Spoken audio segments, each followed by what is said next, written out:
Mes šitam versle esam pionieriai. Klaipėdoj aplamai Pabaltijai niekas nieko panašaus nėra padaręs, tai viską kūrėm nuo nulio. Tai du dalykai - laisvė kurti ir laisvė auginti šitos žmonės.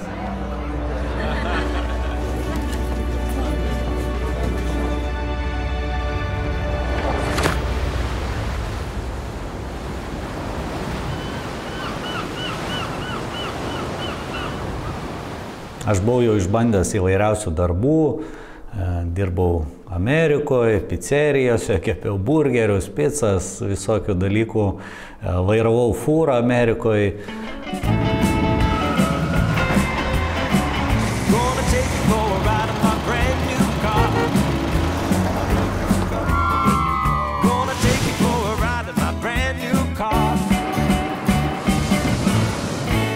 Bet tėvų prašomas, verčiamas, spaudžiamas grįžau į Lietuvą, užbaigiau mokslus ir pradėjau dirbti Vakarų laivų gamyklai. Aš susipažinau jau procese su vienais norvegais. Padariau jam sąmatą, norvegas pasižiūrėjo į tą sąmatą, sako, geras, centas į centą. Sako, moki skaičiuoti. Na ir porą metų aš dirbau su tais norvegais. Aš labai norėjau augti, plėstis, nes aš žiūrėdavau į tos visus procesus, kaip dirbam, aš galvodavau visą laiką, mes galim tikrai pavaryti lietuviai geriau. Ir aš pradėjau daryti šalia visokių dalykų. Ir norvegam tai nepatiko, mane išspyrė lauk.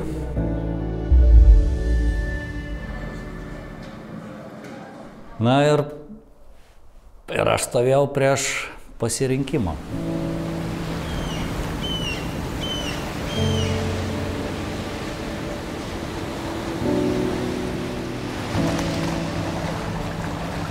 Vaikystės svajonės jos pildosi, tai patikdavo laivai nuo pat pradžių, norėjau būti laivo mechaniku, bet tie išplaukimai į jūrą ten po pusę metų kažkaip nelabai džiugino, bet radau alternatyvą, patinka laivai, bet kaip per pusę metų išplauksiu jo nereikia.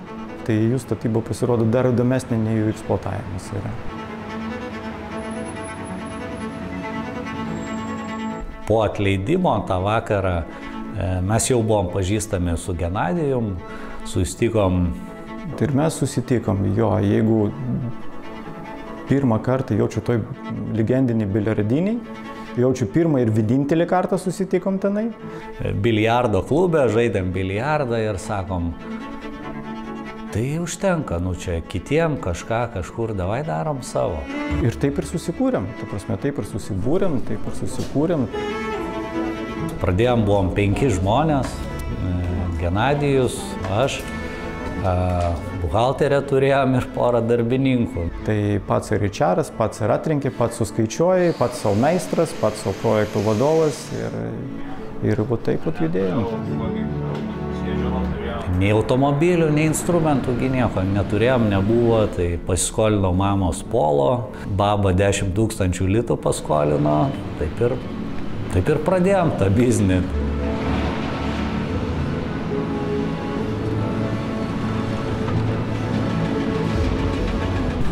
Pirmieji metai nebuvo patys lengviausi metai gyvenime. Tai buvo tokių momentų, kur važiuoji pro degalinę, mašinos kompas parodo, kad tau liko 0 km ir tu pravažiuoji pro šalį, nes tiesiog fiziškai nėra pinigų užsipilti kuro. Ir galvoju, kur sustosi, aš ten tą mašiną ten ir paliksiu. Reikėjo tos energijos, bet po 3 metų kažkaip pirmas užsakymas atėjo, ir užsikabinom ir pradėjom važiuoti. Ir kilimas jisai buvo toks ne visai, ne pagal knygas, augimas buvo iš karto 2 kartai, 3 kartai, 4 kartai.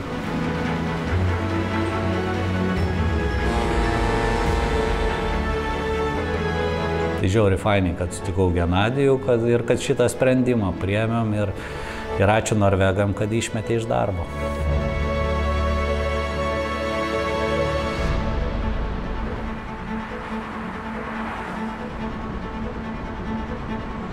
Arosas, kai aš pradėjau dirbti, buvo tikrai pakankamai nedidelė, bet labai greitai auganti įmonė.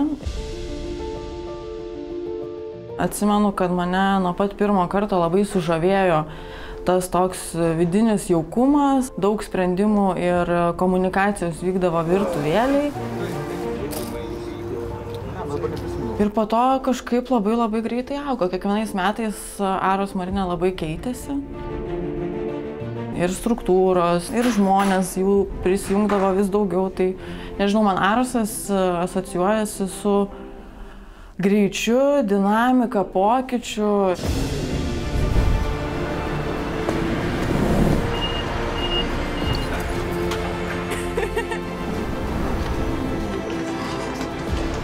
Kai tik sustoja, eini atgal iš tikrųjų.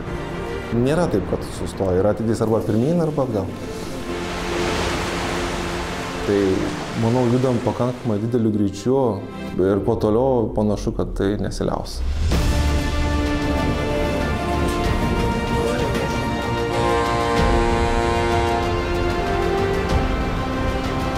Atėjau neturėdama tikrai jokio rimto požiūrio į darbą.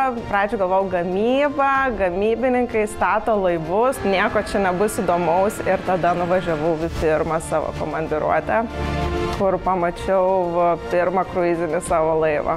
Buvo wow.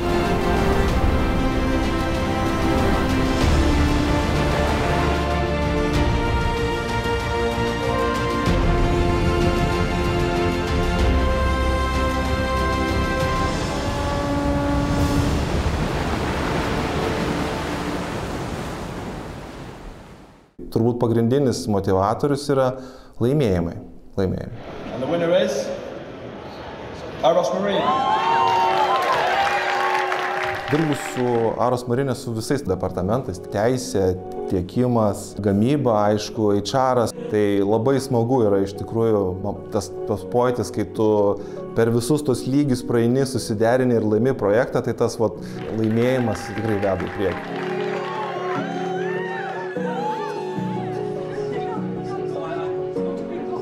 Tai kartu mes galim įveikti tas užduotis ir tuos projektus, kurie iš pradžio atrodo mums visiškai neįgyvendinami. Tai tas susivienijimas ir kad kaip komanda mes galim pasiekti labai daug.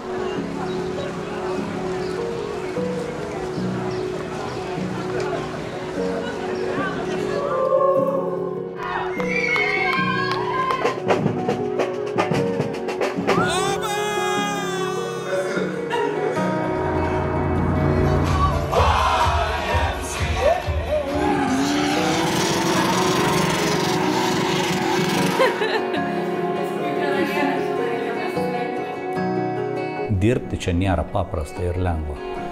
Tai yra unikali erdvė, kur tu gali apkeliauti visą pasaulį, prisiliesti prie mega projektų, bet kaina, kurią tenka užmokėti už tą sėkmę, jinai yra aukšta ir didelė. Bet aš galvoju, tik tai mokėdamas tą kainą gali įsirašyti istoriją.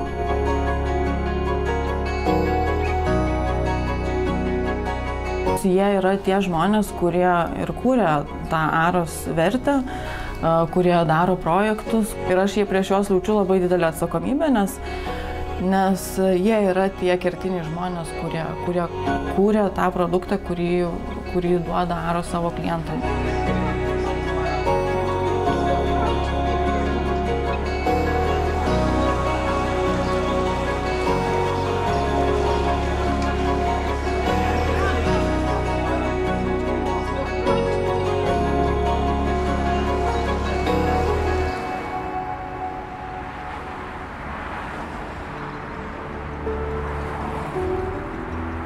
Tas įkvėpimas, nes kiekvieną dieną kažkur tu jo ieškai, kažkur pamatai kažkas geriau padarė, įsijungia tas azartas sportinis, aplenkti reikia, pagaliau Lietuvą garsinti. Tai labai svarbus faktorius yra, kad kada tu sėdi Miami Royal Caribbean office ir gali drąsiai sakyti, we are from Lithuania. Ir, žino, nes aš kada prieš 20 metų dirbo Amerikoje, Lietuvos nieks nežinojo. Labai džiugu, kai Lietuva žino ir skamba jos vardas.